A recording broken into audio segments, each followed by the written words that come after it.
Welcome to my channel. This is Real Feelings with Kay. Finding peace without losing yourself. This is an important message that I feel is important, and maybe you will too. If you clicked on, I think you saw the title. So have you ever walked into your family gathering from your in-laws, your mother-in-law, your father-in-law, and maybe you felt awkward or you didn't belong? Have you ever watched your children get treated differently than the other grandchildren? I have. Or maybe you've spent years wondering, what did I do to deserve this? Like, I see a difference here. If so, you're not alone. Today's video isn't about bashing anyone. I don't want you guys to think that I'm not bashing anyone. It's always about healing. It's about what happens when people you hope would welcome you into their family instead of making you feel like you're an outsider or you're different than the rest, right? And if you've ever dealt with favoritism, rejection, or disrespect from your in-laws, stay with me. Because by the end of this video, I want you to walk away with peace, not bitterness. It's hard to do. It's not easy. So welcome back to Real Feelings with Kay. I'm Kay. I'm 55 years old. I'm a mother of 2 beautiful daughters, and I was married for 10 years. So I'm divorced now.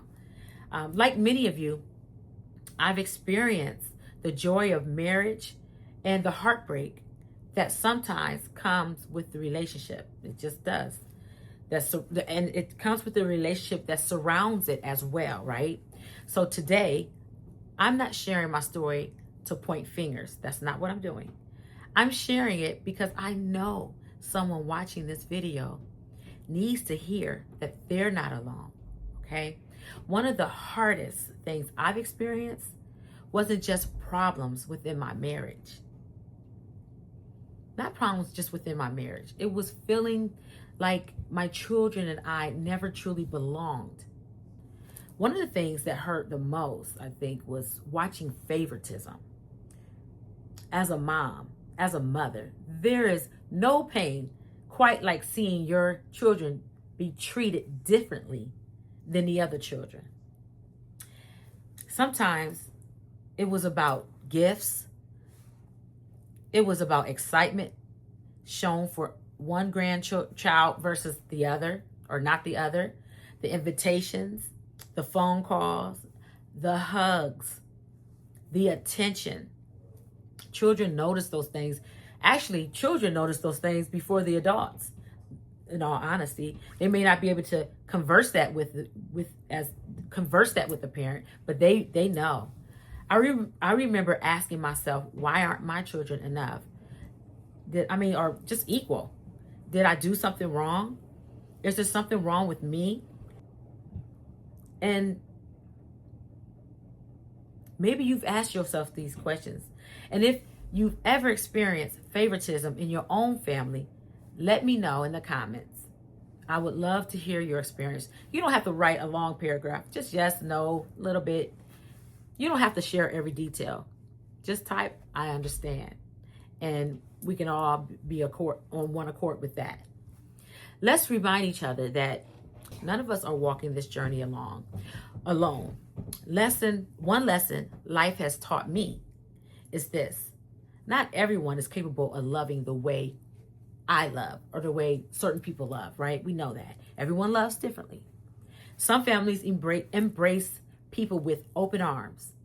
Others struggle with jealousy, control, comparison, or simply repeating unhealthy patterns that they grew up with.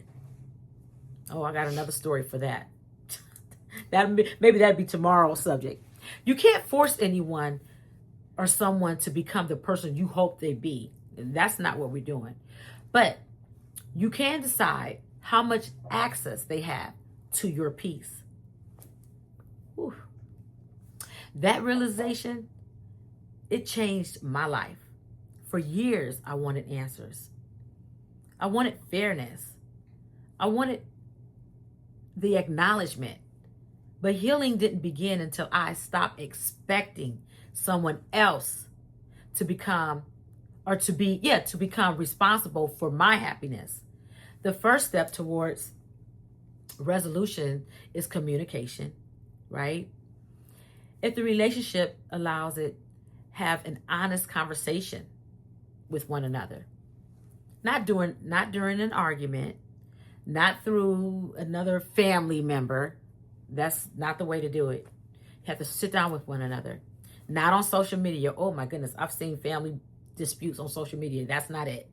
Just honest conversation, one-on-one with that person, using my words like, when this happened, it hurt me.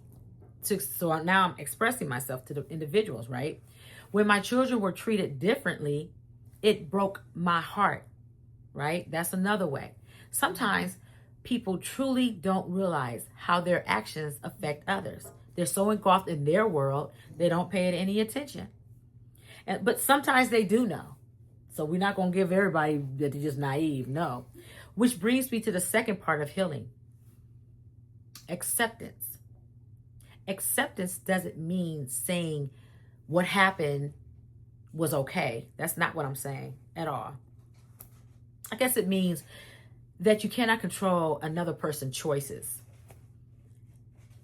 You stop chasing approvals. You stop trying to prove your worth or your point of view or your thoughts or your expressions. You stop carrying the burden of someone else's behavior. Instead, you create your own traditions, your own memories, your own safe place. That's so important, because children don't remember the size of the Christmas gift. You know, they don't. They remember how. No, they remember how they felt.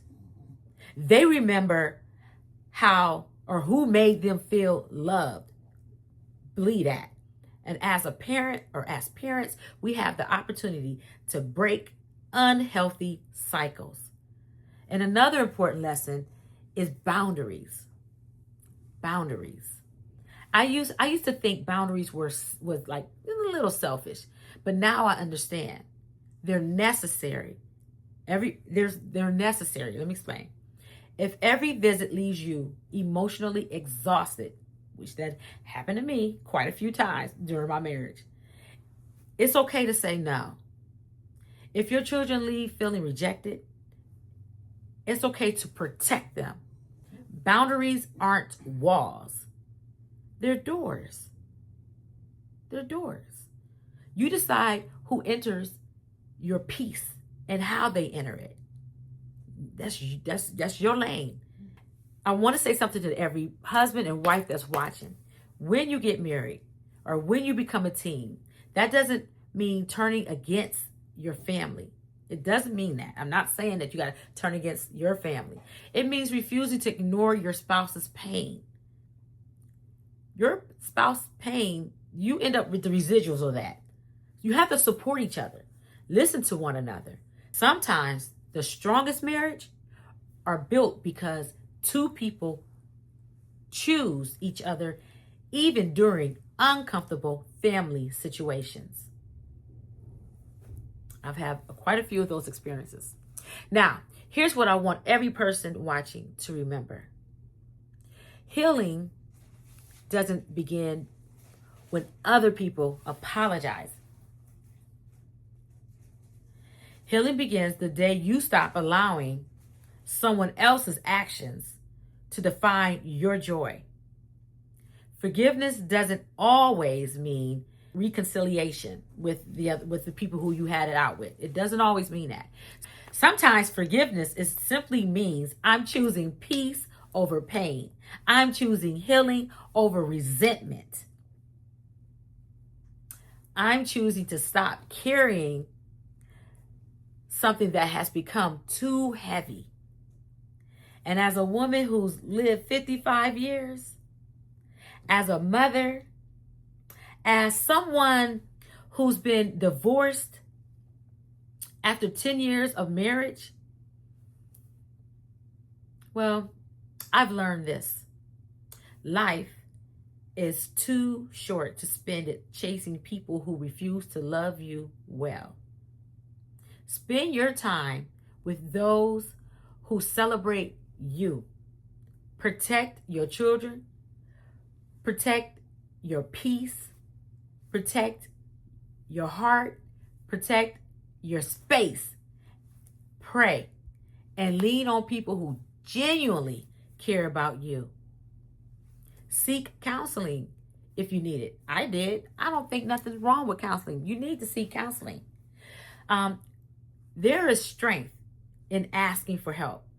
And remember this: your worth was never determined by whether someone accepted you or your children. Your value has always been there. My prayer today is that families choose love over favoritism, grace over pride, communication over silence.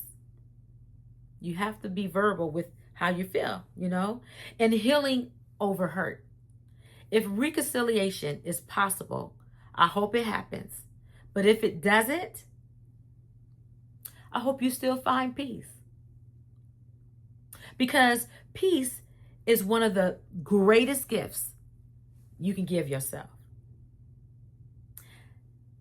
I want to thank you all for spending this little bit of time with me today. And I truly hope that this message encourages you. I hope you see this video. Give me a thumbs up. Give me a like. Subscribe to. This is Feelings with Kay. Subscribe to my channel. Tell me, have you ever had to choose peace over approval? I love to hear your story. You don't have to write a whole book, but you can write just a little something down there, just saying, yeah, that happened to me, or I've seen that, but we're here to protect your peace. I'm here to tell you, don't let anything steal your joy. Nothing in this world. And I will tell you guys a short little small story. I remember when my daughter was 3 years of age, and they had these beautiful dolls, and the dolls, each one of them smelled absolutely wonderful. Some smelled like raspberry, one smelled like blueberry, and one had these beautiful strawberry. It had these beautiful scents to each beautiful doll. Or doll. Okay, I always say doll, but it's a doll. And I remember going over to my mother-in-law's house, and she had gave my daughter, which was her granddaughter, the gift. And the gift was so beautiful. And what disappointed me, and I'll never forget it, is that her other granddaughter came into the house. She saw the gift. All the grandkids were getting the same gift, but they were just getting different scents, different smells, different. The girl, which she would, I guess, quote unquote, would be my niece-in-law, she saw the gift that my daughter had, and she told my mother-in-law, no, I want my daughter to have that one, and you give her that one. And she kind of disputed it at first, but then she took the doll from my daughter and gave it to the other daughter, or gave it to her other granddaughter. And I never forgot that. And I knew at that point then that we were different. I knew then that my children was different than all the rest of her grandchildren. And as a matter of fact, if we were technical about it, this wasn't her grandchild. It was her great-grandchild. And my daughter was her actual granddaughter. Not to say that truly make a difference, but it does. It does. It makes a difference. So, it's just funny how life is. It's just funny how things happen. But I choose peace, and that was my message for today. Until next time, this is your girl, Real Feelings with Kay. Talk to you later. Don't forget to like, subscribe, and share. And hit that hype button. Bye for now.